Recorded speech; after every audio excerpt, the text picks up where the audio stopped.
5 साल में मैंने हर किसी को पता है कि जो भी मेरे देश के खिलाफ बोलता है या देश के लोगों के खिलाफ बोलता है, मेरे आर्मी, मेरे लोग जिसके भी खिलाफ बोलता है तो मैं छाती ठोक के उनकी बजाता है।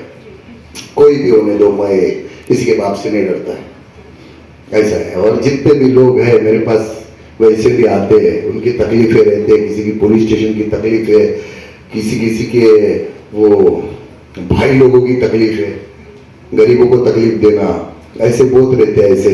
और ऊपर वाले के शुक्र से आज के तारीख में यही मेरी दुनिया, यही मेरी दौलत है जो मैंने कमाया है पूरे इंडिया में। और पूरे इंडिया में कहीं भी, कोई भी स्टेट में 1 से 2 घंटे के अंदर में 25,000 लोगों को खड़ा कर सकता हूँ, इतनी ताकत है मेरे में। तो यही मैंने कमाया। पूरा स्टेडियम मैच छोड़ के सिर्फ मेरे को आवाज दे रहा था, तो वो खुशी है, यही कमाया मैंने ना, यही कमाया। और मुझे अच्छा लगता है क्योंकि बचपन से वो जो जिसने वो दिन देखे है ना, वो दूसरों का ऐसा दुख देख नहीं सकता है। तो इसके वजह से जिसकी भी ऐसा होता है, तकलीफ होता है, तो मैं चाहता हूँ कि उसमें मेरा कुछ योगदान रहे तो अच्छा लगता है मेरे को। तो ये मेरे पास बासु मैम और कैडी, अरुण भाई, ये सब आए थे लेके कि भाऊ हम ये करना चाहते हैं।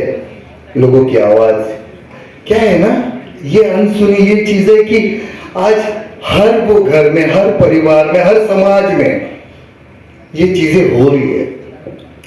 कुछ चीजें ऐसी होती है कि लोगों तक वो पहुंच जाती है, कुछ चीजें ऐसी होती है कि लोग अपनी इज्जत के लिए ना डरते और नहीं बोलते। तो वो लोग ये शो में आते और अपनी कहानी मुझे बताते, और वो कहानी मैं दुनिया तक पहुंचाता हूं, क्योंकि हर घर में वो तकलीफ है। और मैं ज्यादा करके देखा इसमें कि जितने भी मेरी माता बहन है ना, वो डरती है, या कुछ ऐसे लोग हैं इसमें जो समाज को डरते हैं कि हम अगर हमारे बेटे के साथ क्या होगा, अगर हम पुलिस स्टेशन गए, कोर्ट गए, तो फिर ये समाज क्या बोलेगा। तो ये समाज कुछ नहीं होता है, ये समाज सिर्फ आपका तमाशा देखता है, बस आपके खुशी में आता है, बस आपके दुख में कोई नहीं आता है। तो समाज से डरने का नहीं, जितना भी मेरा माँ बहन है ना, सबको बोलता है बिंदास लड़ने का, तुम्हारा भाऊ साथ में है ना। क्या बात है, क्या बात है। भाऊ, आपसे एक और सवाल पूछना चाहूंगी। आपने एक्सपीरियंसेस बटोरे, आपने सभी लोगों से बातें की है। अनसुनी एक ऐसा चैट शो है, एक ऐसा टॉक शो है जहाँ पर आप आम लोगों की इस बारे में है, क्या कुछ है और कैसा एक्सपीरियंस रहा पूरा शो करने का, उस बारे में कुछ बताइए। पहला तो क्या है, ये जो शो है ना, ये ऐसा शो है कि हर घर में, हर परिवार में, हर समाज में जो कुछ चीज़ें ऐसी होती है जो बाहर तक नहीं जाती। कुछ लोग ऐसे होते हैं कि जो अपनी इज्जत को डरते हैं। लोग क्या सोचेंगे इस चक्कर में ना, आधे लोग डर के ना अपनी इज्जत के लिए डर के बताते नहीं।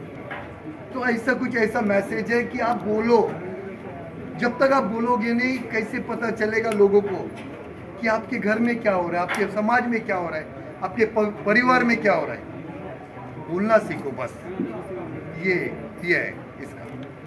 भाव, इसके अलावा ऐसी बहुत सारी कहानियाँ थी जो हमने सिर्फ उसकी 2-3 लाइनें सुनी और हमको मतलब हेडेक होने लगा। आपको कितना प्रेशर किया इस स्टोरीज ने, अगर उस बारे में कुछ बताया, और कितना सोचते थे आप शूट के बाद भी इस स्टोरीज के बारे में। बहुत सारी ऐसी स्टोरीज आई जिसमें कभी कभी तो ऐसे आँख से आंसू आ जाता था यार, कि ऐसे भी लोग हैं समाज में कि एक बच्ची को, एक औरत को समझ नहीं पा रहे। समझ नहीं पा रहे। तो यार इतना भी किसी को आप उसके मजबूरी का फायदा मत उठाओ यार। वो इंसान कुछ बोल नहीं पाता, इसका मतलब ये नहीं कि वो कमजोर है। कोई इंसान अपनी इज्जत से डरता है, कोई इंसान अपने परिवार के लिए चुप बैठता है, कोई इंसान थोड़ा सा दूर रहता है ये सब चीज़ों से। मगर जिसको तुम लोग ने आज तक कमज़ोर समझा ना, उसने इतिहास बनाया। तो किसी को कमज़ोर मत समझो कभी, ऐसा। भाव आपने एक जगह लगा दिया है, तो मैंने देखा है, तो कितना जोर का लगाया उसको। अगर मेरे जगह पे ना और कोई रहता और वो इंसान जो इंसान ने वो कुछ किया, वो चीज़ अगर यहाँ पे आम इंसान भी अगर सुनता ना, तो आप भी उस पे ऊपर हाथ उठाते। कुछ चीज़ें ऐसी है उसमें जिसके वजह से थोड़ा गुस्सा होता है ना, ऐसा है। भाव को गुस्सा कब और क्यों आता है भाव? जो आप लोगों को नहीं आता है ना, आपको भी आना चाहिए। जब आपके सामने, आपके आंखों के सामने अगर किसी बहन बेटी को कोई छेड़ रहा है, किसी बहन बेटी को कोई गलत कर रहा है, किसी बेगुनाह को कोई तकलीफ दे रहा है, तो आपका भी फर्ज बनता है कि वहाँ खड़ा रह के ना, कैमरा नहीं चलाने का, उसको खड़ा रह के कान के नीचे देने का। तभी मेरे को गुस्सा आता है और मैं तब फाइनल करता हूँ। आप लोग भी करो ना यार। क्या है मालूम है आप लोग क्यों नहीं करते? क्योंकि आपके घर तक नहीं आया ना। आपको कब एहसास होगा? जब आपके घर में किसी बहन बेटी के साथ होगा ना, तब आप बोलेंगे साला बताऊंगा। अगर आपके बाजू वाले के साथ हो रहा है ना, तो आप बोलेंगे हमको क्या करना है। ये हमको क्या करने में ना आधे लोगों की जिंदगी बर्बाद हो। तो ऐसा मत करो। गलत का विरोध खुलकर कीजिए, फिर वो राजनीति हो या समाज। इतिहास आवाज़ उठाने वालों का लिखा जाता है, तलवे चाटने वाले भड़वों का नहीं। भाव, लेकिन आपको नहीं लगता है कुछ लोग जो है हमारे लॉ सिस्टम की वजह से बैक स्टेप हो जाते हैं, यू नो, और इसी वजह से लोग आवाज़ नहीं उठाते, चाहे वो फैमिली इश्यूज़ हो, चाहे वो रास्ते पे सड़क पर कोई लड़की के ऊपर उंगली उठाना हो और लोगों को यू नो बोलना हो लड़कियों के ऊपर। लॉ सिस्टम की वजह से लोग पीछे हट जाते हैं। नहीं, क्या है ना, पहला चलता था ये, पहले चलता था, मगर जब से सोशल मीडिया आई है ना, सोशल मीडिया आई है और आज का जो यूथ है ना, उसके पास अगर ये चीज़ पहुंच जाती है ना, किसी बेगुनाह को, किसी बहन बेटी को अगर कोई तकलीफ दे रहा है और वो वीडियो पहुंच जाता है ना, वो कंफर्म है कि जिसने भी वो तकलीफ दिया उसके पिछवाड़े में झाड़ू डाल के उसको मोर बनाया जाता है। अभी अपना कानून पहला चलता था, अभी वो कानून नहीं रहा।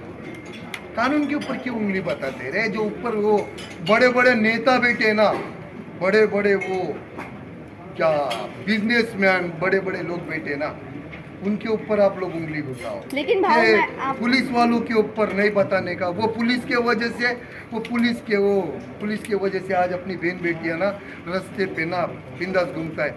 उन अपना जो त्योहार बनता है ना, वो पुलिस वालों के वजह से बनता है। वो पुलिस वाले को पूछ लेना, माँ का उसका अगर मैयत होता है ना, उसको छुट्टी नहीं मिलता है। बेटी के साथ कभी दिवाली मनाया, कभी होली मनाया, पूछ लेना उसको। ये बात आपकी मानती हूँ, लेकिन आपको कहीं ना कहीं ये नहीं लगता सोशल मीडिया इतना स्ट्रांग होने की वजह से थोड़ा लॉ में प्रेशर पड़ा है? हाँ, पड़ा है ना, वही तो बोल रहा हूँ। पहला नहीं था, पहले चलता था कुछ भी करो, ऊपर से एक बिजनेसमैन या पॉलिटिक्स फोन करता था ना, मेरा आदमी है कुछ नहीं करने का, तब चलता था। अभी नहीं चलता है, अभी नहीं चलता। और उनका भी क्या गलती। आप देखो कितने सारे वो ऑफिसर अभी बेचारे जेल में सड़ रहे। किसका सुनते हैं? बड़े बड़े मिनिस्टरों का सुन के सड़ रहे। उन्होंने तो नहीं सोचा था, मगर क्या करे, ऊपर से प्रेशर आता है, करना पड़ेगा। तू नहीं करेगा तो दूसरे को किसको बोलेगा? सड़ रहे अंडर। आज पछतावा हो रहा है उनको। मगर एक इंसान के लिए सारे डिपार्टमेंट को गलत नहीं बोलते। भाव, आप कईयों के रोल मॉडल हैं। आपने ऑन स्क्रीन चमाड़ बजा दी। आपको जो चाहने वाले हैं, अगर वो भी इस तरह से करने लगे, तो आपको नहीं लगता कि हिंसा बढ़ जाएगी? मैं उनको सैल्यूट करेगा। अगर गलत हो रहा है और वहां जाके आप अंधा बन के खड़े रहोगे ना, तो फिर आप गलत हो रहे हैं, वहां पे कान के नीचे दोगे ना, तो उसके साथ मैं भी खड़ा रहेगा। आपको नहीं लगता देश का लॉ एंड ऑर्डर बिगड़ जाएगा और आपके ऊपर केस हो जाएगा इस बयान के बाद? अरे बयान के बाद कैसा केस होएगा? अगर मेरी बहन बेटी को कोई रास्ते में उसका साड़ी खींच रहा है, उसको बाल खींच रहा है, उसको अगर आप प्रोटेक्ट कर रहे हो, उसका साथ दे रहे हो, तो इसमें लॉ कौन सा बिगाड़ दिया मैंने? हाँ, यही आपके सवाल है ना, यही सवाल। उनको जाके पूछो ना, जो बड़े बड़े मुद्दे पे बैठे, उनको जाके पूछो। जो आज पॉलिटिक्स देख रहे कैसा हो रही है, कितने गिरे, कौन से गिरे लेवल तक जा रहे हैं, माँ बहनों को गालियाँ दे रहे हैं। जाके पूछो ना उनको, बड़े मिनिस्टर लोग हैं, पूछने में ताकत है आपकी? नहीं पूछेंगे। अब आम आदमी को जाके पूछेंगे, ऐसा बोला, लॉ आपके ऊपर आएगा, घंटा। इतना भी छोटा आदमी नहीं मैं कि कोई आके कॉलर को पकड़ेगा, समझा? मतलब छोटा आदमी नहीं है, मतलब थोड़ा कुछ अगर आप तेरी जो मैं मारता हूँ ना, हर ये होने के बाद वो है मैं। हाँ, समझता है तू कि मैं क्या बोलना चाहता है, फिर भी मेरे को उंगली करेगा तो फिर मैं 4 आदमी में तेरी भी लेगा ना। हाँ, ऐसा है। Okay, thank you sir, thank you sir. बुलाएंगे क्योंकि भाव से भी मिलने के लिए लोग बहुत व्याकुल हैं, अपनी बात कहने के लिए बहुत व्याकुल हैं। तो नॉन फिक्शन शो हम ऑफ कोर्स आगे भी ला रहे हैं, और ये एक ऐसा पर्टिकुलर हिस्सा है जो अभी OTT प्लेटफॉर्म्स काफ़ी कम है, अवेलेबिलिटी नहीं है, और नॉन फिक्शन अब लोग ज़्यादा देखने में इंटरेस्टेड रहते हैं, तो उसके पीछे लाने का मोटिव यही है। Thank you so much sir, क्या बात है। वैसे टीम के शानदार सफलता के बाद में अतरंगी आप पर ये दूसरा अलग जॉनर है, तो ये सवाल मैं निवेदिता जी आपसे भी पूछना चाहूँगी और विभू जी आपसे भी जानना चाहूँगी कि है ना, ये एक अनोखा कॉन्सेप्ट है अनसुनी, तो आप हमें इसके बारे में कुछ बताएं कि किस तरह से कब ये शुरू हुआ ये concept. Firstly thank you everyone. I know आज बहुत सारे इवेंट्स हैं, सो प्रेस का यहाँ पे आना, हमारे को कवर करना, उसके लिए थैंक यू। अनसुनी एक्चुअली हम लोग 1 साल से बनाने की कोशिश कर रहे हैं, और जैसा कि विभू जी ने कहा कि पेपर फटते थे, कॉन्सेप्ट फटते थे, क्योंकि आई थिंक इसका ओनस काफ़ी हमारे होस्ट पे जाता है, जिसकी वजह से हम ज़्यादा और इंस्पायर हुए। I think the day we sealed Hindustani भाव on paper with Vibhu ji, me and Tarvesh and Caddy, I think we hit home.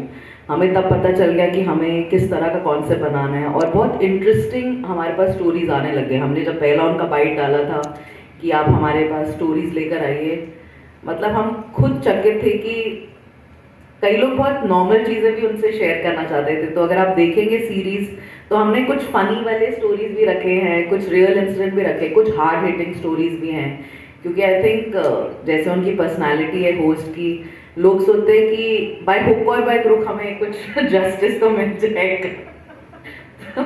मैं ज़्यादा उसके बारे में रिवील नहीं करूँगी, बट जेन्युइनली क्या हो रहा है कि जब हम टीवी चैनल्स देखते हैं तो बहुत सारे डांस शोज, सिंगिंग शोज हैं, कैप्टिव रियलिटी शोज हैं, जिसमें हमने भी काफ़ी अच्छा किया विद किंग, बट कोई ऐसा शो नहीं था जहाँ पे कॉमन मैन आके अपनी कहानी बताना चाहे, जितनी भी छोटी हो, जितनी भी बड़ी हो, जैसा कि टाइटल बोलता है अनसुनी। तो हमें एक ऐसा इंसान चाहिए था जिससे उन्हें लगे कि वो कन्फाइड भी कर सकते हैं, और जिससे उन्हें ऐसा लगे कि कुछ जस्टिस भी मिले। तो कॉन्सेप्ट आया, जब हमने उनका बाइट डाला, स्टोरीज आने लगी, आई थिंक ऑटोमेटिकली बन गया। अब ऐसा है कि हमारे पास स्टोरी सीजन से ज़्यादा है, हमारे पास 4 सीजन के स्टोरीज और एंट्रीज आ चुके हैं।